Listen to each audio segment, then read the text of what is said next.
আমায় ছেড়ে দিন প্লিজ, আমার ওটা ফেটে যাচ্ছে। আহ আহ এমন করছো কেন? বাসরাতে একটু এমন লাগবেই। প্রথমবার দেখে হয়তো বেশি লাগছে, একটু সহ্য করো, ঠিক হয়ে যাবে। দয়া করুন, আমি আর নিতে পারছি না। উফ, মরে যাচ্ছে, আমার ওটা ফেটে রক্ত বেরিয়ে আসছে। প্লিজ আমায় ছেড়ে দিন। তোমায় বললাম তো চুপ করার জন্য, এত ছটফট করছো কেন? আমার মাথা খারাপ করো না। আপনি বুঝতে পারছেন না, আমার খুব লাগছে। আপনার ওটা অনেক বড়, আমার এটা নিতে খুব কষ্ট হচ্ছে। প্লিজ। আজ আমাদের বাসর রাত, আমার মধ্যে আগুন জ্বালিয়ে দিয়ে এখন প্লিজ প্লিজ করলে কি করে হবে বলো? একটু শান্ত হয়ে নাও। আমি পারছি না শান্ত করতে, মনে হচ্ছে কোনো গরম রড ঢুকেছে। বের করুন না এবার প্লিজ। সুমাইয়ার আর্তনাদ শুনে আশিকের মনের মধ্যে একটুও দয়া কাজ করলো না। আশিক এখন একটা ঘুরে আছে। আশিক সম্পূর্ণ সুখ না নিয়ে সুমাইয়াকে কোনোভাবেই ছাড়বে না। আশিক আর সুমাইয়ার আজ বাসর রাত। বাসর রাতে যদি শারীরিক সম্পর্ক না হয় আর সম্পূর্ণ তৃপ্তি না পাওয়া যায়, তবে কি আর হয় নাকি? সুমাইয়া আশিকের এই অমানবিকতা দেখে স্তব্ধ হয়ে গেছে। এত অনুনয় করার পরও যখন আশিক তাকে ছাড়লো না, তখন সুমাইয়ার আর বুঝতে বাকি থাকলো না যে পুরুষের ইচ্ছে পূরণ করার জন্যেই নারীর জন্ম। সুমাইয়া চুপটি করে নিজের চোখের জল ফেলছে আর আশিকের এই নরপশুর মতো আচরণগুলো সহ্য করছে। ভীষণ যন্ত্রণা হবার পরেও সুমাইয়া চুপ করে আছে, কারণ আজ তার আর্তনাদের কোনো মূল্য নেই। আশিক প্রায় 1 ঘন্টা খানেক পর নিজেকে শান্ত করলো। কাজ শেষ হতেই আশিক সুমাইয়ার বুকের উপর শুয়ে পড়ল। আশিক শান্ত হয়ে পড়তেই সুমাইয়া একটা দীর্ঘশ্বাস ফেলল। তার উপর অত্যাচার এত সময় পর বুঝি শেষ হলো। আশিক কিছু সময় চুপ করে থেকে সুমাইয়ার বুকের উপর থেকে উঠে যায়। আশিক সুমাইয়ার বুকের উপর থেকে উঠে পড়তেই সুমাইয়া চাদর দিয়ে নিচের নগ্ন দেহটা ঢেকে নিল। আশিক সুমাইয়াকে চুপ হয়ে থাকতে দেখে সুমাইয়াকে উদ্দেশ্য করে বলতে লাগলো, কি হলো, চুপ করে আছো যে? আমার আদরে কি শান্তি পাওনি? কি হলো, মন খারাপ করে আছো কেন তুমি? শোনো, বাসর রাতে একটু আদর করতেই হয়। আর তোমার তো প্রথমবার, তাই হয়তো কষ্ট পেয়েছো। পরের বার আর কষ্ট হবে না। সুমাইয়ার এমন প্রাণহীন কথা শুনে আশিকের মনটা বিষণ্ণ হয়ে যায়। কি এমন হলো যে সুমাইয়া এমন চুপসে গেল? আশিক সুমাইয়ার দিকে তাকিয়ে দেখল সুমাইয়ার চোখের কোণে নোনা জল শুকিয়ে আছে। এই নোনা জল শুকিয়ে থাকার মানেটা আশিকের কাছে অস্পষ্ট নয়। আশিক বুঝতে পেরেছে সুমাইয়া হয়তো অনেক বেশি কষ্ট পেয়েছে, কিন্তু তখন এমন একটা পরিস্থিতি ছিল যে আশিক নিজের উপর নিয়ন্ত্রণ রাখতে পারছিল না। তাই সুমাইয়ার বারণ করার পরও আশিক নিজের কাজ করে গেছে। আশিকের এখন এসব বিষয় ভাবতেই খুব খারাপ লাগছে। আশিক সুমাইয়ার পাশে গিয়ে বসলো। সুমাইয়া বিছানায় শুয়ে আছে। আশিক সুমাইয়ার মাথায় আলতো করে হাত বুলিয়ে দিয়ে সুমাইয়াকে উদ্দেশ্য করে মৃদু কণ্ঠে আবারও বলতে লাগলো, সুমাইয়া, আমি জানি তুমি আমার উপর রেগে আছো আর আমার কাজে অনেকটা কষ্ট পেয়েছো, তবে বিশ্বাস করো, আমার করার মতো কিছু ছিল না। আমি ঘোরের মধ্যে ছিলাম। প্লিজ তুমি আমায়। চুপ করুন, আমি আর কোনো কথা আপনার থেকে শুনতে চাই না। আপনি আমার এই দেহটাকে ভোগ করে সুখ পেয়েছেন কিনা সেটা বলুন। আমার দেহ করে মানে? আমাদের এটাকে কি ভোগ বলে? এটাকে তো ভালোবাসার পূর্ণতা বলে। তাছাড়া আমরা তো স্বামী স্ত্রী, আমাদের মাঝে তো এসব হবেই, তাই না? স্বামী স্ত্রী? আচ্ছা, তবে কি স্বামী স্ত্রীর মাঝে শুধুমাত্র দেহের সম্পর্কটাই গুরুত্বপূর্ণ, আর কিছু না? সুমাইয়া কামন, এসব কি কথা বলছো তুমি? আর শারীরিক সম্পর্ক না হলে আমরা কেউ কি পূর্ণতা পেতাম বলো?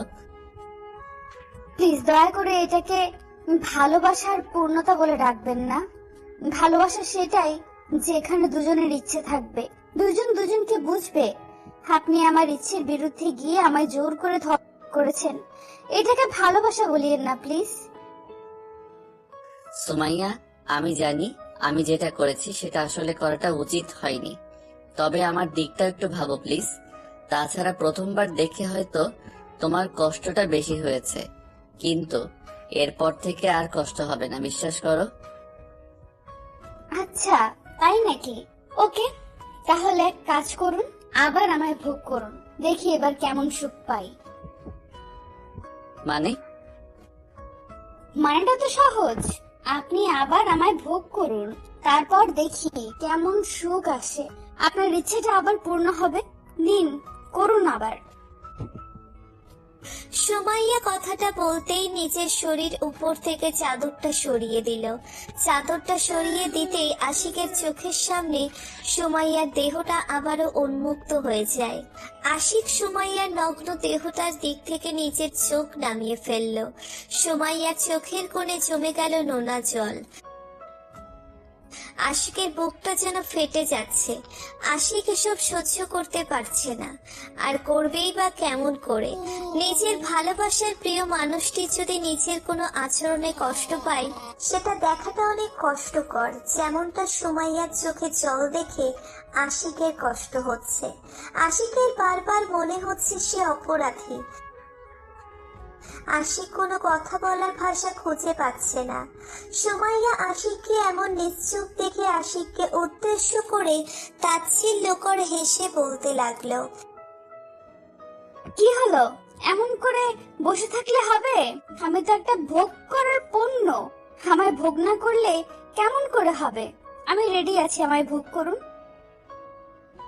সুমাইয়া প্লিজ, এসব কথা বলে আমায় আর লজ্জা দিও না। আমি সত্যি বলছি, আমি যেটা করেছি সেটা ঘোরের মধ্যে করেছি। আমায় তুমি ক্ষমা করে দাও। ক্ষমা? আপনার মতো একটা মানুষকে কি সত্যি ক্ষমা করা যায়?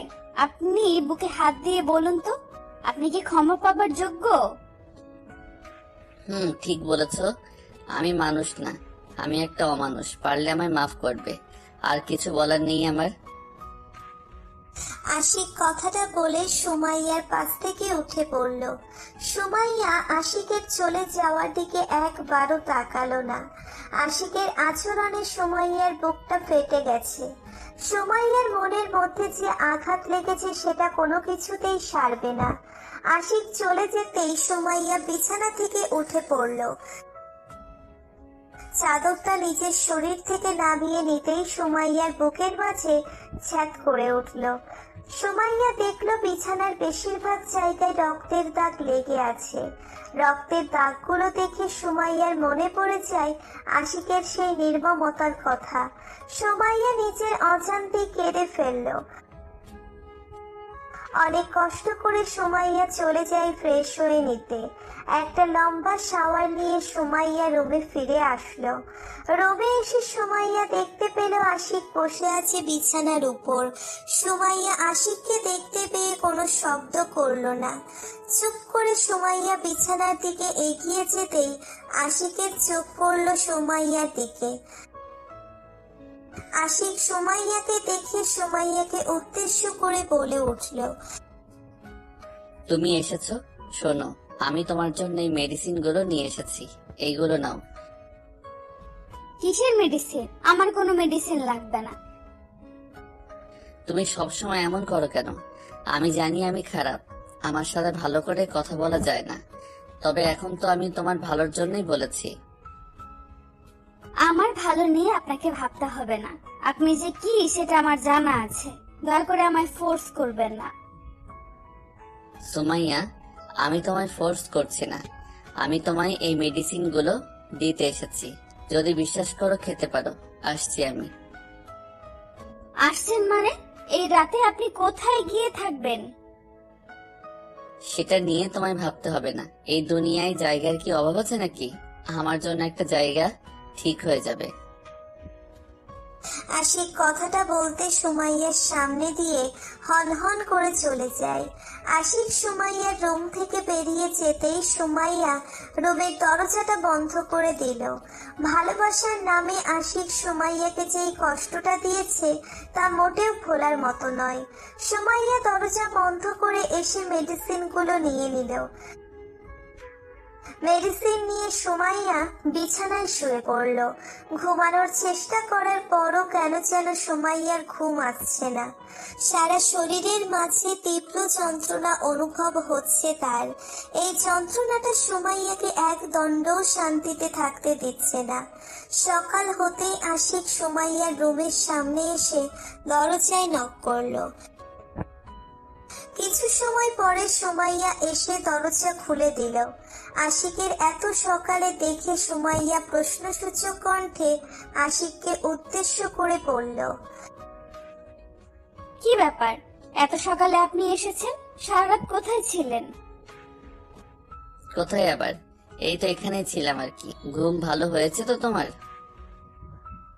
আমি আপনাকে যেটা জিজ্ঞেস করেছি সেটার উত্তর দিন। আপনি সারা রাত কোথায় ছিলেন? এই তো এখানেই ছিলাম, মানে এখানেই আর কি। আমি জানি আপনি মিথ্যা কথা বলতে পারেন না, তাই মিথ্যা বলার চেষ্টাও করবে না দয়া করে। আসলে এই রুমের বাহিরে বসেছিলাম, তুমি ঘুমিয়ে আছো দেখে বিরক্ত করিনি। আর এখন তো সকাল হয়ে গেছে, কেউ যদি দেখে ফেলে সমস্যা হবে, তাই আমি না পেরে তোমায় ডেকেছি। আশিকের কথাটা শুনে সুমাইয়া পুরো থ হয়ে যায়। এই লোকটা আসলে কি পাগল নাকি? সুমাইয়া বুঝতে পারছে না। সুমাইয়া আশিকের দিকে এক দৃষ্টিতে তাকিয়ে আছে। আশিক সুমাইয়ার দিকে তাকিয়ে বোকার মতো হাসছে। আশিকের ঠোঁটের কোণে এই হাসিটা দেখে সুমাইয়ার মনটা ফ্রেশ হয়ে যায়। সুমাইয়া এক মুহূর্তের জন্য গতকাল রাতের সবকিছু যেন ভুলে গেছে। আশিক সুমাইয়াকে ক্রস করে রুমের মধ্যে এসে নিজের বিছানায় শুয়ে পড়ল। সারা রাত ঘুমোতে পারেনি আশিক, তাই এখন ভীষণ ঘুম পাচ্ছে তার। আশিক বিছানায় শুয়ে পড়তেই আশিকের চোখ লেগে গেল। আশিক ঘুমিয়ে পড়তেই সুমাইয়া ফ্রেশ হতে চলে যায়। সুমাইয়া ফ্রেশ হয়ে নিয়ে রুমে তো আসলো, তবে শাড়িটা এলোমেলো করে। সুমাইয়া শাড়ি পরতে পারে না, তাছাড়া তার শরীরে এখন অল্প একটু ব্যথা আছে। আশিকের মেডিসিন কাজ করেছে। সুমাইয়া এখন শাড়িটা কি করে পরে নিচে যাবে বুঝতে পারছে না ঠিক। সুমাইয়া আশিকের সামনে এসে দাঁড়িয়ে ভাবছে, আশিককে বললে কি এই সমস্যাটা সমাধান হবে? সুমাইয়া ছাইপাশ না ভেবে আশিককে উদ্দেশ্য করে মৃদু কণ্ঠে বলতে লাগলো, এই যে একটু উঠবেন, আমি একটা সমস্যায় পড়েছি। শুনছেন আমার কথা? কি হয়েছে? ওমা, আপনি উঠে পড়েছেন একবার ডাকতেই? আপনার ঘুম কি পাতলা? একটু আর কি, বলো কি সমস্যা হয়েছে? না, মনে আমি শাড়ি পরতে পারি না। এখন শাড়ি না পরে আমি নিচে যাব কেমন করে? আপনি একটু আমায় হেল্প করবেন? আচ্ছা, অপেক্ষা করে আমি নিচে গিয়ে দেখছি কাউকে পাওয়া যায় কিনা। আশিক কথাটা বলতেই বিছানা থেকে উঠে সুমাইয়ার সামনে থেকে চলে যেতে নিতে সুমাইয়া আশিককে অবাক করে দিয়ে দম করে আশিকের হাত ধরে ফেলল। সুমাইয়া আশিকের হাত ধরে ফেলতেই আশিক থমকে যায়। পেছন ফিরে সুমাইয়ার দিকে কৌতূহলী চোখে তাকাতেই সুমাইয়া মাথাটা নিচু করে আশিককে উদ্দেশ্য করে বলতে লাগলো, আপনি নিচে গিয়ে কাকে নিয়ে আসবেন? আমি এসব পছন্দ করি না। তাহলে কেমন করে শাড়ি পরবে? আমি গিয়ে দেখছি কেউ আছে কিনা, বেশি সময় লাগবে না। আমি বলেছি তো আমার অন্য কাউকে চাই না, আমি শুধুমাত্র আপনাকে চাই। আপনি একটু পরিয়ে দিন। হোয়াট, পাগল হয়ে গেছো নাকি? আমি তোমায় শাড়ি পরিয়ে দিব কেমন করে? আমি শাড়ি পরাতে পারি না। আপনি পরাতে পারেন আমি জানি, আপনি ইচ্ছে করে আমার সাথে মিথ্যা কথা বলছেন। আপনি পরিয়ে না দিলে আমি নিচে যাব না। উফ, তুমি বুঝতে পারছো না এসব ঠিক না। আমি তোমাকে শাড়ি পরিয়ে দিতে পারবো না, আমার সমস্যা আছে। আমি আপনার কোনো কথা শুনতে চাই না। আমি যেটা বলেছি সেটাই করতে হবে আপনাকে। যদি আমায় শাড়ি পরিয়ে না দেন তবে সত্যি আমি রেগে যাব আপনার উপর। সুমাইয়ার কথা শুনে আশিক অবাক হবার পাশাপাশি বুঝতে পারছে না এখন সে কি করবে। সুমাইয়া যেমন করে জেদ করছে তাতে তো সুমাইয়াকে শাড়ি পরিয়ে দিতেই হবে। তাছাড়া আশিক চাইছে না সুমাইয়ার কাছাকাছি আসতে, কারণ গতকাল রাতেই যেটা হয়ে গেছে তারপর আশিক আর কোনোভাবেই সুমাইয়ার কাছে আসতে চায় না। সুমাইয়া আশিকের দিকে এক দৃষ্টিতে তাকিয়ে আছে। আশিক কোনো দিক খুঁজে না পেয়ে সুমাইয়াকে বলল, আচ্ছা ঠিক আছে, আমি পরিয়ে দিচ্ছি। তোমার শরীরের সাথে আমার হাতের স্পর্শ লেগে গেলে প্লিজ কিছু মনে করবে না। আচ্ছা ঠিক আছে, আমি কিচ্ছু মনে করব না, কিন্তু আমার শাড়ি পরিয়ে এক্ষুনি দিতে হবে। ঠিক আছে, এখনই দিচ্ছি।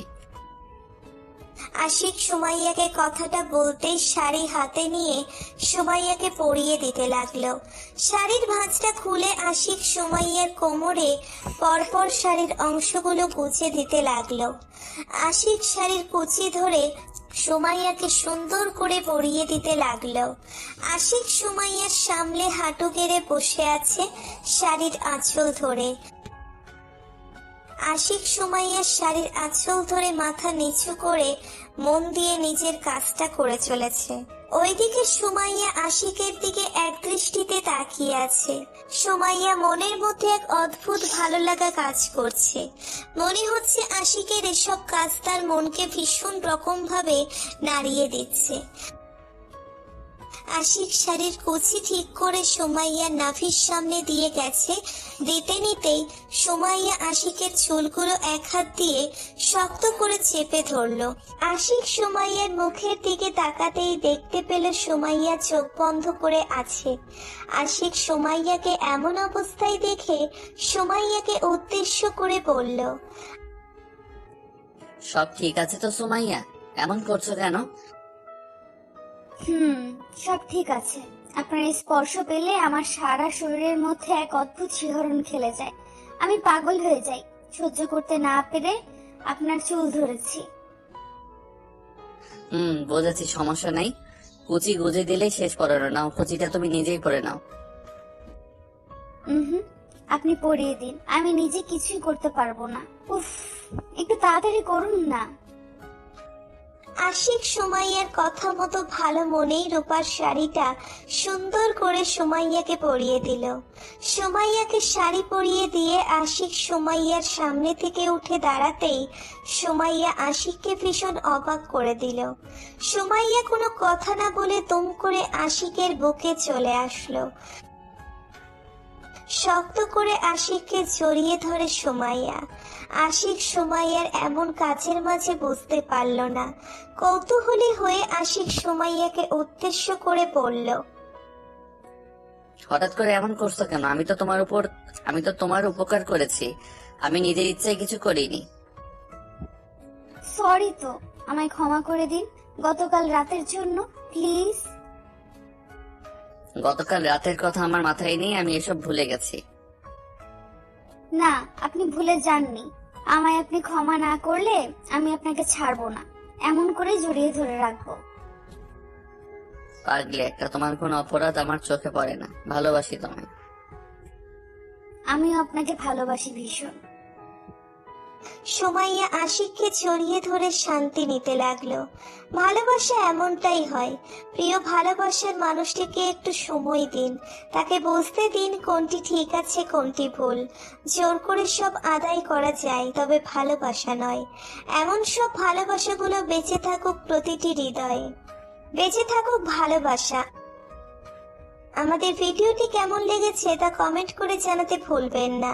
আর ভিডিওটি যদি ভালো লেগে থাকে তাহলে একটি লাইক করুন।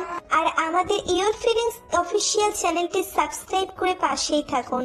ধন্যবাদ সবাইকে আমাদের পাশে থাকার জন্য। আল্লাহ হাফেজ।